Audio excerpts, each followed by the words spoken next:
So troubleshooting is not only trying to find the potential mistakes of your experiment when they don't work. Also means to be able to innovate when the things get complicated, when you find that roadblock in your experiment and you need to find another way to analyze a particular question.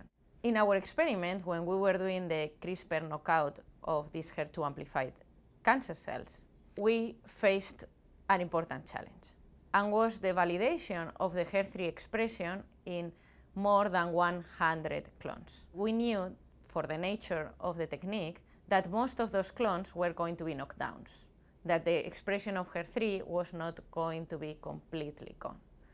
But some of them will be cut in every single copy of the gene, and that will give you a knockout of HER3 in the cancer cells. So we had to analyze more than 100 clones for the expression of HER3. And there are many techniques that you can use here. But some of them, like a regular electrophoresis and Western blot, will require to do many different electrophoresis and Western blots. So I saw myself in front of 100 cells to be analyzed for the expression of HER3. And then is when I saw, how am I going to do this? So then is when discussing and talking to people and asking for advice is critical.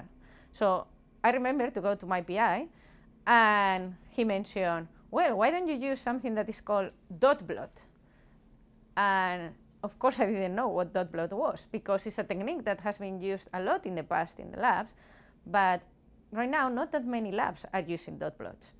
And it's an old technique, but we decided to recycle this technique for this new challenge that we encounter. Dot blot allows you to visualize the expression of a protein.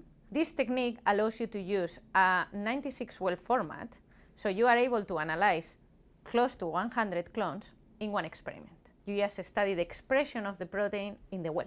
So you observed if HER3 is still present there or not, and was really accelerating the analysis of the clones. And thanks to recycling this technique, we were able to identify around 8 clones that were potentially knockout clones of HER3. Of course, later with those ones, we validated that for sure they were not expressing HER3 using the regular electrophoresis and Western blot. Analyzing these clones using dot blot was saving us a lot of time, because if I would have had to analyze the clones by doing regular electrophoresis and Western blot, I would probably have spent 2 or 3 weeks. This, I literally did it in a couple of days. Regarding cost, there is also some saving coming here, because antibodies that you need to detect the expression of your protein are really expensive. And in a Western blot, in a traditional electrophoresis and Western blot, you will be using a lot of antibody because you have to analyze a lot of clones. However, in a dot blot, you are using antibody only once, and you get all the clones analyzed.